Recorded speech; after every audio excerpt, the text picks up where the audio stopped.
있는 분들을 함께 축복하도록 하겠습니다. 오늘도 하나님 은혜가 충만하시기 바랍니다.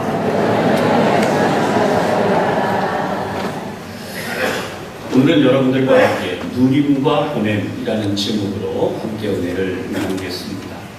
아마도 이 제목을 놓고 기도하시거나 말씀을 본 분들은 상당히 이 내용이 그런 말씀이겠다 하는 생각이 있을 줄 압니다만, 결론을 먼저 말씀드리면 우리는 주님 안에서의 누림이 있어야 되겠습니다. 그리고 그러한 누림을 세상을 향해 보내서 세상이 하나님의 그 주시는 누림을 함께 누릴 수 있어야겠습니다. 이러한 부분으로 함께 은혜를 나누도록 하겠습니다. 누림이라는 게 뭐냐? 우리 여러 가지 설명과 이야기가 있는데, 이럴 때 우리 사전에는 어떻게 써 있는지 보는 것이 좋겠죠. 그래서 국어 사전을 보면 우리 누림에 대해서는 동사형으로 이렇게 설명이 있어요. 생활 속에서 마음껏 즐기는. 생활 속에서 우리가 마음껏 즐기는. 그런 다음에 또 하나가 있는데 그게 마음껏 맛을 보는 것입니다. 이런 사연으로 우리가 함께 생각을 해보면 세상의 누림이 있고 또 신앙의 누림이 있다라고 하는 것으로 좀 구분해서 생각해야 되겠다 필요가 있다는 거죠. 세상의 누림 참 많은 것이 있습니다. 그런데 이 세상의 누림이 우리에게 좀 어려움이 되거나 문제가 될 수 있는 것은 이 세상의 누림이 우리의 육체적 쾌락으로 연결될 수 있다는 거예요. 대부분 그렇습니다. 세상의 누림은 우리의 육체적 쾌락으로 이어지고 그 결과가 우리의 영이 타락하는 영적 타락이 이루어질 수 있다는 것입니다. 따라서 우리는 지금 이러한 부분을 명확히 좀 구분하고 신앙의 누림에 대해서 이 시간 함께 생각을 하려고 해요. 신앙의 누림 어떤 것일까요? 로마서 14장 17절에 이렇게 말씀합니다. 하나님의 나라는 먹는 것과 마시는 것이 아니요 오직 성령 안에 있는 의와 평강과 희라요. 먹는 것과 마시는 것이 세상의 어떤 누림에 대한 강조라면 신앙생활은 먹는 것과 마시는 것이 아닌 성령 안에 있는 의라고 시작하고 있습니다. 여러분, 세상에 많은 사람들, 특히 지금 우리가 사는 이 사회 속에서 기독교 신앙인이 아니더라도 또는 신앙이 없는 사람이라도 의에 대한 갈급함, 의에 대한 간절함이 있어요. 스스로 느끼고 있는 그 의에 대한 이 간절함은 우리 사회 어디에도 정의나 어떤 의가 제대로 이루어지지 않는다는 거예요. 여러분, 가만히 우리가 생각을 해보면 굉장히 맞는 말이기도 하지만 우리가 신앙적으로 보면 이 성경에 의해서 이렇게 말할 수 있어요.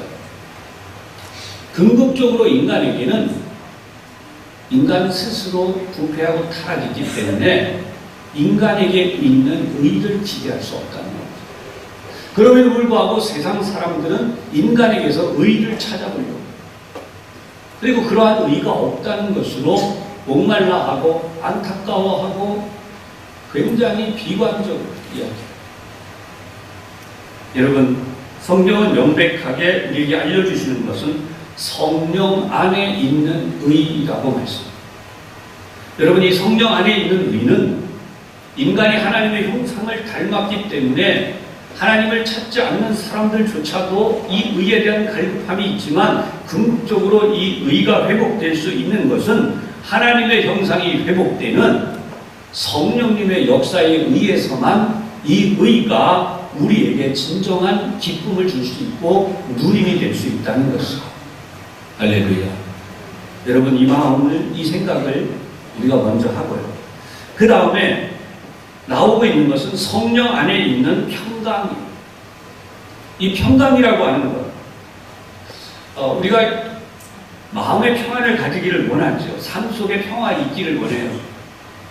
심지어 우리가 피서를 가서 시간을 보내고 있는데 어떤 분들은 이런 얘기도 해요. 막상 피서를 갔지만 내가 정말 쉼을 위해서 갔지만 전혀 쉬지 못했다. 평화를 누리지 못했다. 마음속에는 전쟁터가 됐고 실제로 쉬러 간 그 장소는 정말 생각하지도 못한 문제들로 북적거렸다는 겁니다. 아주 쉬운 얘기로 바가지 요구부터 시작해서 주변이 소란하고 싸움이 일어나고 일기가 안 좋았고 다양한 거예요. 그래서 진정한 쉼을 누릴 수가 없었다는 거예요. 진정한 평화가 없었다. 그래서 가서도 그리고 마음속에는 갔지만 어떤 이는 직장일로 사업의 일로 집안의 일로 계속 마음이 평안치가 않아서 쉬지 못했다는 거예요. 평화가 없었다. 그런 이야기를 하는 거죠. 그러나 우리가 성령 안에 있으면 예수님은 바다 풍랑이 일어나서 배가 뒤집힐 지경이 됐어도 평안하게 잠을 주무실 수 있을 정도로 진정한 평화를 누리셨다는 것이죠.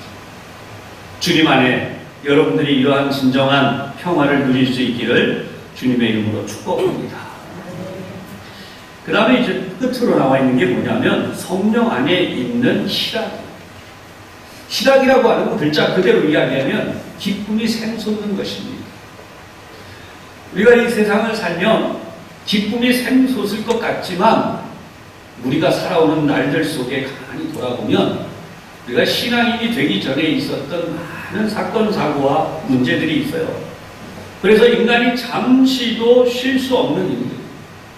오늘도 이 자리에 나와서 여러분 혹시 내가 오늘 이 주일을 지나고 내일부터 출근해야 되는데 출근하면 또 직장의 일, 사업장의 일, 또 직원과의 관계라든지 또 여러 가지 문제들로 지금 마음이 복잡한 분이 혹시 있지 않습니까? 이런 삶을 살고 있는 사람은 이 희락, 샘솟는 기쁨이 우리에게 있을 수 없어요. 영어로 표현하면 희락은 joyful이라고 해요. 기쁨이 full, 가득 채워져 있는 거예요. 그래서 막 이 기쁨이 막 쏟아져 나오기 시작하는 거죠. 성령 안에서는 우리에게 이런 평강이 있는데, 이런 희락이 있는데, 이것은 뭐냐? 하나님의 나라에서 우리에게 주어지는 평화와 하나님의 나라로부터 우리에게 부어지는 기쁨이라는 것입니다. 세상에는 이런 기쁨이 존재하지 않아요. 그러나 여전히 세상에서 이 기쁨을 누리기를 원하는 사람들이 얼마나 많은지 모르고 지금도 신앙생활을 하고 있지만 이 세상에서 이러한 기쁨을 누리기를 원하는 이들이 있다는 것입니다. 만약 오늘 이 자리에서 세상의 기쁨 때문에 세상의 평화 때문에 고민하는 분들이 있다면 이 시간 성령 안으로 확실하게 들어오기를 주님의 이름으로 부탁합니다. 성령은 액체나 고체나 물질이 아니에요. 성령님은 하나님이세요. 그렇기 때문에 우리가 하나님 안으로 들어가는 것을 이야기해요. 기쁨이 충만한 삶은 어떨까요? 자신도 모르게 입에서 노래가락이 나온다고 하죠. 우리가 하나님의 은혜가 충만한 가운데 이런 희락이 있다면 우리의 입술로 찬송이 나옵니다. 눈을 뜨면서부터 찬송이 나오죠. 기뻐서 어쩔 줄을 모르는 거예요. 버스를 타든 택시를 타든 또는 걸어가든 시장을 가든 직장을 나가든 거리의 어떤 곳에 있든 우리의 입술에서 기쁨의 찬송이 나옵니다. 그리고 항상 이 기쁨이 다른 사람들에게 전달되게 말해요. 그런데 이러한 일들이 나에게 이루어지지 않는다면 눈을 뜨면서부터 우리는 불평이 시작합니다. 마음의 평화가 없어요. 만나는 사람마다 원망, 불평. 직장에 가서도 원망, 불평. 사업을 하면서도 원망, 불평. 사람을 만나서도 원망, 불평. 거기에 무슨 하나님의 위로와 평화와 사랑의 역사가 일어날 수 있겠습니까? 그런 의미에서 우리는 여전히 세상적인 것이죠. 여기에서 이제 돌아설 수 있는 여러분들이 되시기를 바랍니다. 영적인 눈이 떠지시기를 바랍니다. 마음의 눈이 떠지시기를 바랍니다. 이로 인한 육신의 눈이 떠지시기를 주님의 이름으로 축복합니다. 그러면 신앙적 입장에서 누림이라고 하는 것은 무엇인가? 결론적으로 오늘 성경 본문을 보면 구절은 이렇게 말씀하죠. 너희를 불러 그의 아들 예수 그리스도 우리 주와 더불어 교제하게 하시는 하나님은 미쁘시도다. 여러분, 누구와 교제를 하라고 그러냐면 주님과 교제하라는 거예요. 하나님의 아들이신 예수님과 더불어 교제하라는 것입니다. 그것이 바로 신앙적 입장에서의 진정한 누림이라는 것입니다. 예수님은 누구이십니까? 우리 너무나 잘 알고 있어요. 예수님은 하나님의 아들이에요. 그러면 여러분, 하나님의 아들이신 예수님과 얼마나 가까우십니까? 다시 한번 질문합니다. 하나님의 아들이신 예수님과 얼마나 여러분들이 교제하고 계십니까? 우리 흔히 하는 말이 있습니다. 권력의 실세. 누가 힘이 있는 사람이 있다면 사람들이 그 사람 가까이 하기를, 그 사람에게 어떠한 영향력이 있다는 것을, 심지어 여러분 음식을 먹으러 가면 음식점에 사인이 붙어 있어요. 잘 되기 바랍니다. 뭐 번창하기를 바랍니다.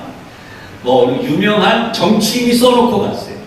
어느 유명한 연예인이 써놓고 갔어요. 심지어 어떤 경영인이 써놓고 갔어요. 야, 그걸 대박이 난대요. 사람들이 그거를 그렇게 써놓고 가기를 바라고 그런 것들을 붙여놓고 장사합니다. 그만큼 뭐예요? 실세의 영향력이 있다는 거예요.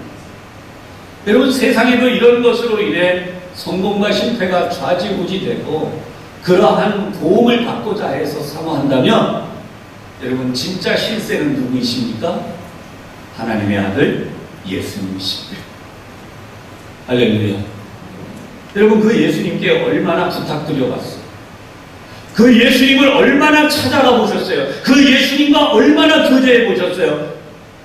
성경은 오늘 우리에게 이 부분을 명백히 이야기하는 것입니다. 더 정확히 우리 이야기합시다.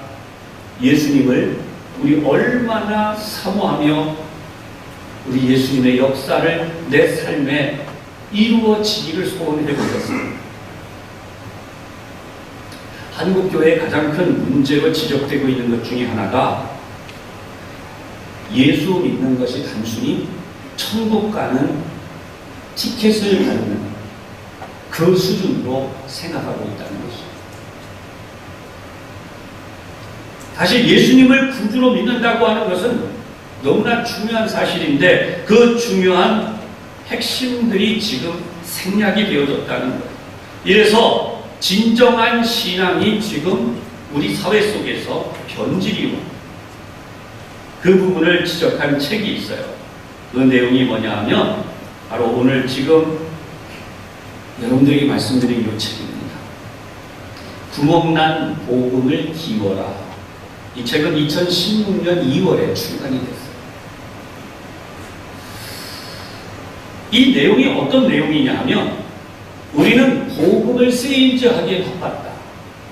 하루하루 빨리빨리 하나님의 복음을 전하고 그 전한 복음으로 인해서 사람들이 교회에 돌아오고 교회의 숫자를 채우는 일명 교회 부흥이라는 키워드 아래 생략해버린 것들이 있는데, 그리고 그로 인해서 실제로 신앙생활에 구멍이 숭숭 뚫려져 있는, 마치 그물이 찢어지고 구멍이 나 있는 것처럼, 그래서 아무리 수고해도 다 새어나가는 것처럼 본질적으로 신앙생활을 하고 있는 우리에게 이런 문제가 존재한다는 것입니다. 어떤 문제일까요? 여러분, 이 글 속에 소개하고 있는 내용은 이렇게 되어 있어요. 복음을 전하느라고 생략해버리고, 아니 신앙생활을 하면서도 생략해서, 아니 우리 자신이 제대로 이해하지 못하고 있는 신앙생활 5가지가 있다. 5가지 요소라고 설명해요. 첫 번째가 뭐냐면 죄라고 하는 것입니다. 여러분, 죄가 무엇이냐라고 할 때에 우리는 굉장히 많은 부분이 도덕적으로 이야기되어집니다. 내가 다른 사람들에게 잘못을 해서 일어나는 어떤 문제들이라는 거죠. 하나님 앞에도 내가 어떤 잘못을 해서 지은 죄다라고 하는 잘못에 대한 죄로 생각합니다. 근데 여러분, 이 책 속에서 우리에게 명백히 알려주는 것은 신학적 교리도 우리에게 계속 반복한 것이지만 다시 한번 강조해서 말씀드립니다. 죄란 무엇이냐? 우리가 하나님과 같아지는 것, 또는 여전히 내가 하나님 행세를 하는 것, 그 결과가 어떻게 우리에게 오느냐? 내 삶에 내가 여전히 주인이 되고 있는 것. 이해가 되시기를 바랍니다. 정확하게 설명하면 우리가 눈 뜨고 눈 감고 잠자는 시간 모든 속에서 모든 결정을 내가 생각하고 내가 판단하고 내가 판단 내린 대로 결정해서 행동한다는 거예요. 내가 주인이고 내가 주체가 되어 있는 거예요. 여러분 이해되시기를 바랍니다. 그런데 알고 보면 우리 다 그렇게 살잖아요. 여러분 내가 생각한 대로 행동하잖아요. 내가 생각한 대로, 내가 판단한 대로 말하잖아요. 그리고 내가 그렇게 판단하고 행동한 대로 우리가 다 그렇게 되기를 바라고, 심지어 신앙생활을 해도 기도할 때도 내가 생각하고 판단한 대로 기도하잖아요. 하나님께도 이렇게 해주세요, 저렇게 해주세요, 내 판단대로 해달라는 거 아니에요. 그게 안 되면 뭐 했다는 거예요? 내가 신앙생활을 잘못했다고 자기 스스로 판단하고 있잖아요. 맞으시면 아멘 하시죠. 내가 주인 되는 거예요. 교회 내가 판단한 대로 되는 거예요. 교회 부흥이란 내가 이렇게 하면 된다고 믿는 거예요. 그리고 내가 살아가는 삶도 내가 판단한 대로 돼야 된다고. 내가 주인이 돼 있는데 하나님이 주인 되시는, 예수님이 주인 되시는 그런 삶을 살지 않고 있다는 거예요. 이게 죄라는 거예요. 내가 주인 된 삶. 왜 사업을 해요? 내가 돈 벌으려고. 왜 직장 생활해요? 내가 좀 더 잘 살아보려고. 여러분 세상에서 왜 내가 노력하며 살아갑니까? 내가 좀 더 잘 돼보려고. 자녀들을 왜 열심히 공부시키려고 합니까? 내 뜻대로 내 자녀가 성공하길 바라니까. 틀린 거 하나도 없어요. 우리가 볼 때. 그러나 여러분 이게 세상의 관점이라는 거예요. 하나님의 관점은 어떻게 다른가? 이제 그 주인된 자리를 내려놓고 아담과 하와가 지었던 스스로 자기 인생의 주인이 되어서 살고 자기 인생을 결정하고 판단했던 것들을 내려놓고 이제 십자가 앞으로 나아가는 두 번째 중요한 사실이 바로 십자가의 보혈의 공로예요. 여러분 예수님이 2000여 년 전 십자가에서 흘리신 그 보혈의 공로는 단 1회적인 거예요. 예수님은 나를 위해 두 번 다시 십자가를 지지 않으세요. 여러분 이 땅의 모든 인류를 위해 두 번 다시 십자가를 지지 않으세요. 단 한 번 지세요. 그런데 그 한 번 지신 십자가가 어떻게 되었는가? 영원토록 존재하는 거예요. 그 보혈의 공로는 지워지지 아니하고 영원토록 존재하는 것이에요. 그래서 아무리 죄인된 우리라도 예수님 앞에 나와서 십자가 앞에서 이 죄 사함을 받으면 이 죄 사함은 영원토록 존재하는 것입니다. 문제가 있어요. 육신을 입고 있는 우리는 여전히 죄를 짓는다는 것입니다. 그러면 영원한 죄 사함은 우리에게 어떤 의미가 있는가?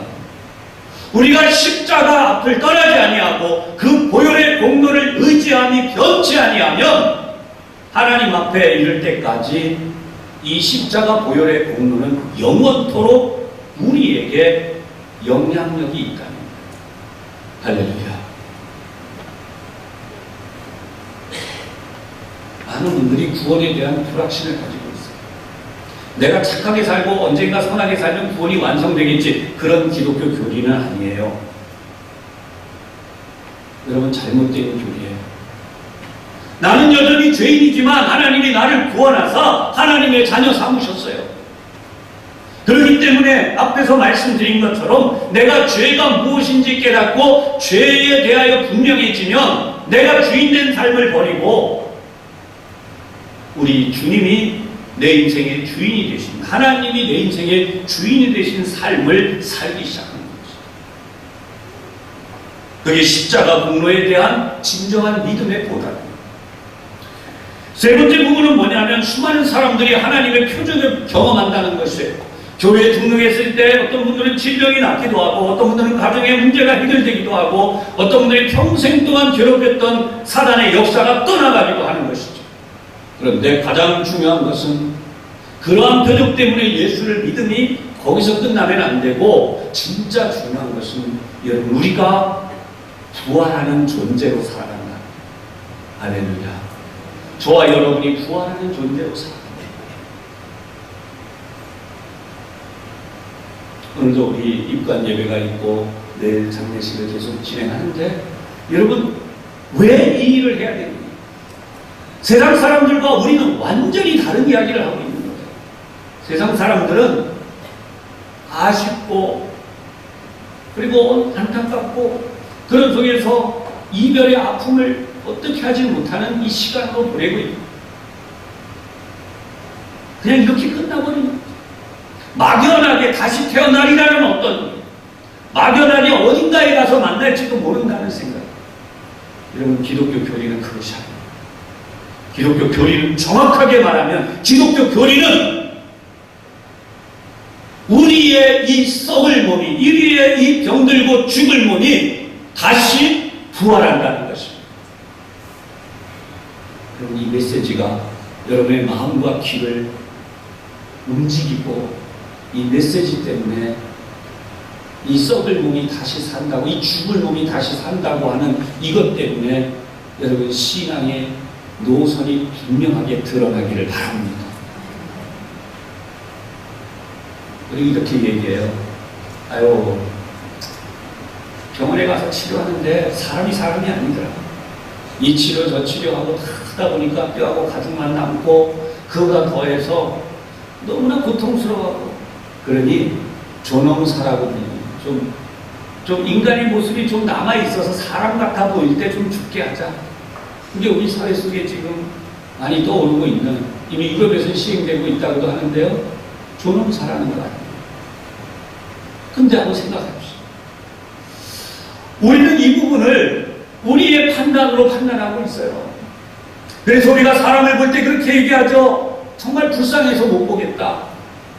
물론 그게 맞긴 맞아요. 하지만 그건 우리의 생각.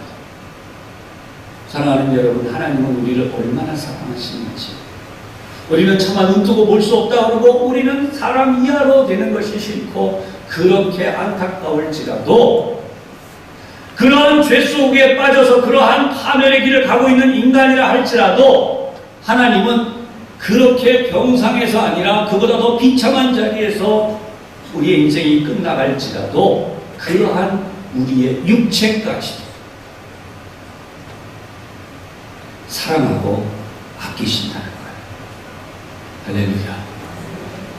왜냐하면 다시 살리실 것이고, 이게 부활신.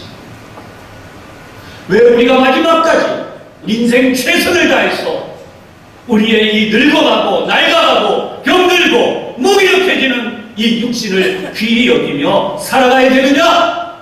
그것이 바로 부활의 몸으로 나아갈 것입니다. 이 신앙이 잘못된 것이요, 육신을 터부시는 거예요. 여러분, 부활이 결정적인 주님의 승리를 기억하시기를 바랍니다. 네 번째로 우리가 해야 될 일이 뭐냐면 회개라고 하는 것입니다. 회개에 대하여 우리가 이야기하는데, 진짜 회개했다 그러면 우리 회개한 걸로 끝나버렸어요. 여러분, 회개에 가장 중요한 것이 있어요. 회개는 내가 이 교회 안에 들어와서 처음으로 예수를 믿기 시작하면서 내가 예수님을 나의 구세주로 믿습니다. 그러면서 고백한 다음 세례를 받으면 반드시 이 앞에 이루어지는 게 회개예요. 회개는 단순히 내가 잘못했으니까 내가 좀 말씀대로 살아봐야 되는데 못했으니까, 또 어떤 사람에게 내가 좀 더 도덕적으로 잘하지 못해서 좀 그래서 부끄러우니까 그런 부분을 좀 해소하는 의미에서 회개합니다. 그러면 여러분, 이 회개는 대단히 죄송하지만 제대로 된 회개가 아니에요. 제대로 된 회개는 뭐냐? 여러분, 가장 중요한 것은 내가 예수를 온전히 믿지 않는 죄에서 출발해요. 이렇게 됩니다. 우리가 우리 자녀들을 잘 보호해주고 싶어요. 근데 이 자녀들이 어떻게 하느냐? 부모님 몰래 숨어 다닙니다. 자기 하고 싶은 거 하기 위해서 이리저리 도망다닙니다. 속속들이 자기들끼리 숨어서. 그러면 아무리 부모님이 보호해주고 싶어도, 아무리 잘해주고 싶어도 할 수가 없어요. 하나님 전능하신데 뭐 안 그러시냐? 여러분, 하나님 전능하시면 이럴 수 있어요. 예를 들어서 내가 거짓말을 계속하고 다니고 숨어서 사기치고 다니고 그러면 한순간에 하나님이 그 사람을 벙어리를 탁 만들어 버리시거나 어디 가서 사기치려고 하는데 입이 확 돌아가 버리거나 또 어디 뭐 가서 못된 짓 하려고 그러는데 그냥 갑자기 그냥 곤두박질 쳐가지고 몸이 뭐가 팡팡팡팡 해가지고 아이고 이렇게 그렇게 되는 얘기가 되죠. 근데 하나님은 그렇게 하시질 않아요. 성경을 보면 거의 그런 부분이 잘 안 나와요. 듣기 일부는 나왔지만 그러면 여러분 한순간이라도 살아가실 것 같으세요? 저도 여러분도 한순간도 못 살아요. 하나님은 사랑으로 우리를 지켜보고 계세요. 그러면서 우리가 정말 변화되기를 원하시는데 여러분들 회개라고 하는 것은 하나님을 온전히 자녀가 왜 부모님을 온전히 의지하지 못해요? 아유, 우리 부모님 의지해봤자 도움 안 돼. 그러니까 자기들끼리 숨어서 나란히 타고. 진짜 부모님을 의지한다면 하나부터 10가지 상이 드릴 거예요. 하나도 비밀을 두지 않을 거예요. 정말 나와서 나에게 진정한 도움이 될 수 있도록 그렇게 하지 않겠습니까? 우리가 하나님을 정말 의지한다면 하나부터 10가지 하나님의 뜻대로만 하려고 하지 않겠습니까? 근데 하나님 뜻대로 하지 않고 적당히 내 대책을 대는 이유가 무엇입니까? 하나님 그만큼 안 믿는 거예요. 믿는 척하죠.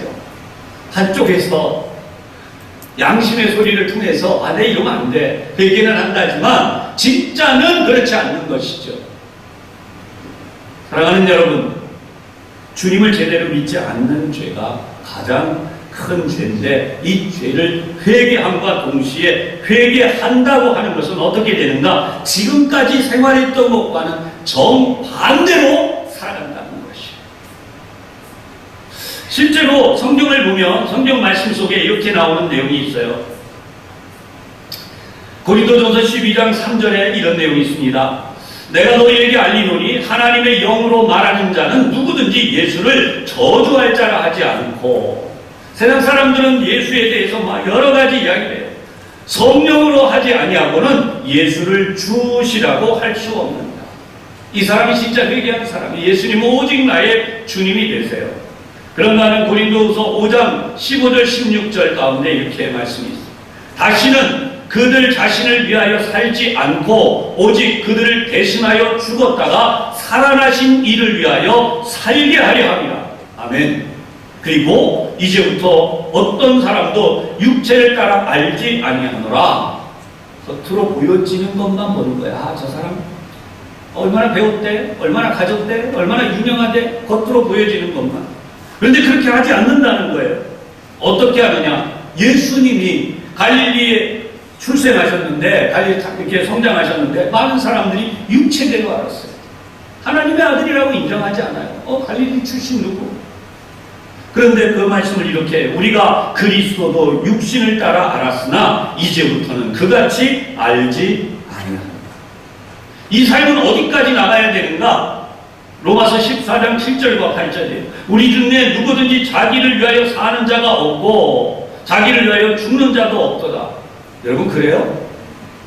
저도 여러분도 우리 모두 나를 위해 살잖아요. 나를 위해 안 사는 게 어디 있어요?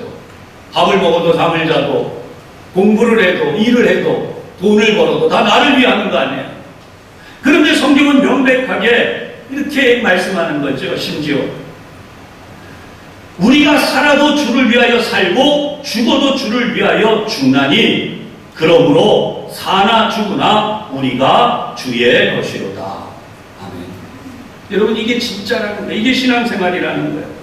그래서 우리가 가지고 있는 구멍난 제대로 메꿔지지 않은 이런 신앙생활하는 사람은 여전히 돌아서지 않은 자의 삶을 사는 거예요.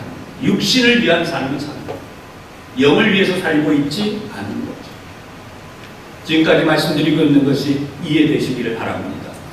마지막 5번째가 있어요. 그게 영접입니다. 우리 교회 들어오면 세례받기 전에 꼭 예수님 영접시키죠. 예수님을 구주로 영접하십니까? 그렇게 믿으십니까? 아멘. 예수님을 구주로 영접했다고 하는 것은 아까 앞에서 나온 부분에 매우 강조했던 내용인데요. 지금까지는 내 인생의 주인이 나였어요. 그런데 이제부터는 예수님을 영접해서 나라고 하는 인생의 주인 자리에 예수님이 주인이 되셔서 사는 거예요. 할렐루야. 신앙생활 하면서요, 계속 만족이 없고, 계속 원망과 불평이 있고, 계속 짐스럽고 어렵고 하는 모든 것들이 왜 그럴까요? 내가 주인 되어서 여전히 살고, 주님이 주인이 되셔서, 우리 하나님이 주인이 되셔서 내 인생을 이끌어 가시고 역사하시는 삶을 살지 못하기 때문에 거기에 누림이 없는 거예요. 계속해서 수고하고 무거운 짐진자로서만 살아가고 있다는 것입니다. 그래서 결론이 뭐예요? 여전히 우리는 천국행 티켓 하나만 붙들고 끝까지 예수 믿다가 천국 가야지 라고 하는 이론 속에 살고 있어서 결국 세상에 나가서 보면 신앙생활 한다는데 신앙 따로, 세상에서 사는 삶 따로 이중적인 삶을 살고 있는 사람들을 만나게 되는 것입니다. 우리 양심의 손을 얹고 생각해 보십시다. 그 주인공들이 밖에 있는 어떤 사람들입니까? 아니면 지금 내가 교회에서는 그리스도인처럼 교회 밖에 나가면 교회 다니지 않는 신앙생활 안 하는 사람과 차이 없는 그런 삶을 혹시 살고 있죠. 여러분을 힘 빠지게 하려고 이 말씀 드리는 게 아니에요. 여러분을 진정으로 위로하고 여러분을 진정으로 격려하고 여러분들에게 진정으로 영적인 하나님의 능력이 주어지는 삶을 살게 하기 위해서 오늘 이 말씀을 드리고 있는 거예요. 하나님이 내 삶을 역사해 주시지 못하는데 거기에 무슨 쉼이 있고 무슨 위로가 있고 무슨 승리가 있어요. 여전히 내가 주인인데, 그래서 내가 주인된 내 말로 내 생각으로 판단해버리고 말하고 행동하고 결정하고 행해버리는데 주님이 도대체 무엇을 해주실 수 있다는 거예요. 말씀을 결론을 내기 위해서 여러분 보겠습니다. 앞에서 말씀드린 것처럼 주님이 해주시고 싶은 것을 누리려면 우리는 주님과의 교제가 시작이 돼요. 그것이 제가 여러분들에게 벌써 몇 년째 하고 있는 큐티예요. 여러분 얼마나 큐티하고 계세요? 큐티하고 있는데 여전히 내 마음이 공허하고 실패하고 좌절하고 분노가 있고 억울함이 있고 갈등이 있다면 여러분 아직도 큐티에서 너무나 멀리 있진 않나요? 주님의 음성을 들으면 여러분 그게 얼마나 행복한 일입니까?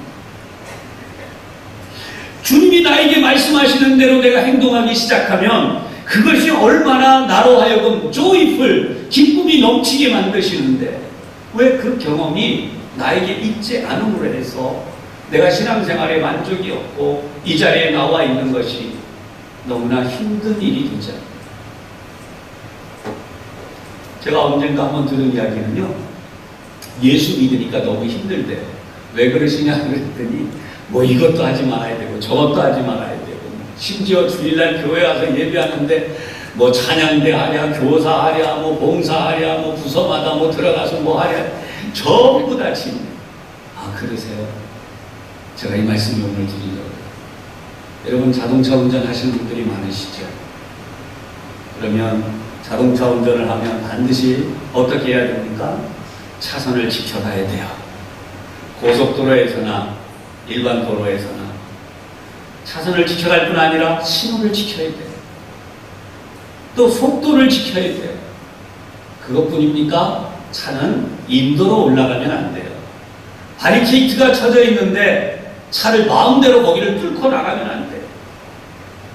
여러분 인생에서 이거는 아시는데 신앙생활 하는데 하나님이 우리를 보호하시기 위하여 차선도 주시고 신호도 주시고 속도도 주시고 인도도 들어가면 안 되고 바리케이드를 쳐놓은 데를 치고 절벽 아래로 떨어지지 말라고 하시는데 그게 짐이라고 느껴진다면 여러분 이게 얼마나 안타까운 진정한 누림이 진정한 감격이 우리에게 없을 수밖에 없는 이유가 여기 있는 거예요. 여러분 오늘 보냄에 대한 말씀으로 끝을 냈습니다. 고린도 교회는 하나님의 역사를 세상으로 보내기엔 역부족인 게 많았어요. 그게 뭐냐면 엄청난 다툼과 분열입니다. 여러분 하나님이 교회를 왜 세우셨어요? 교회를 세우신 명백한 목적이 있습니다.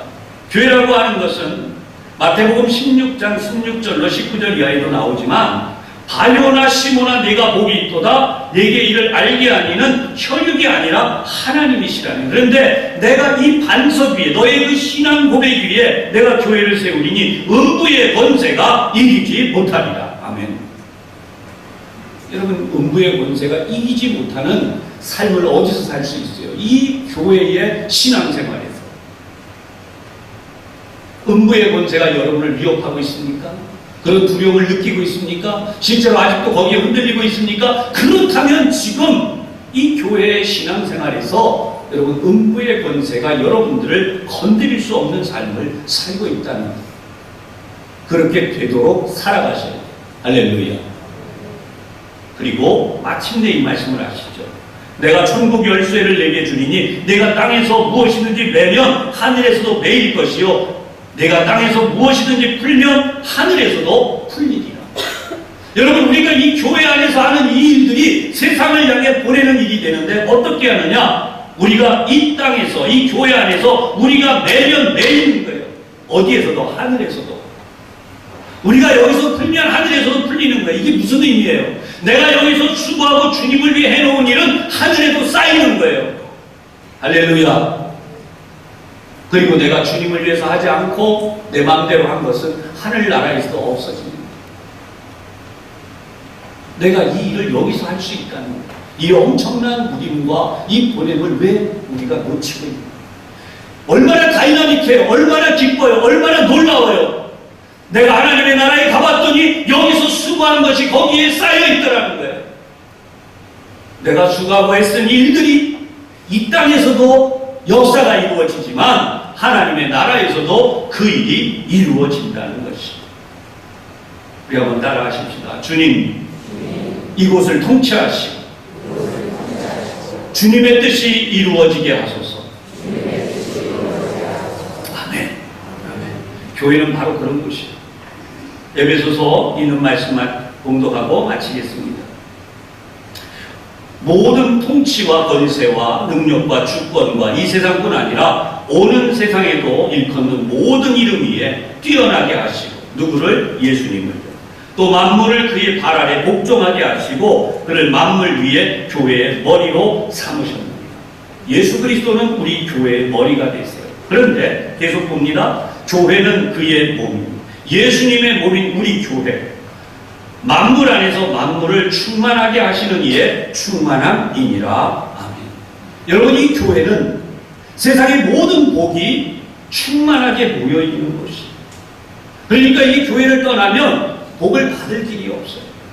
모든 충만함이 이 교회 안에 있어요.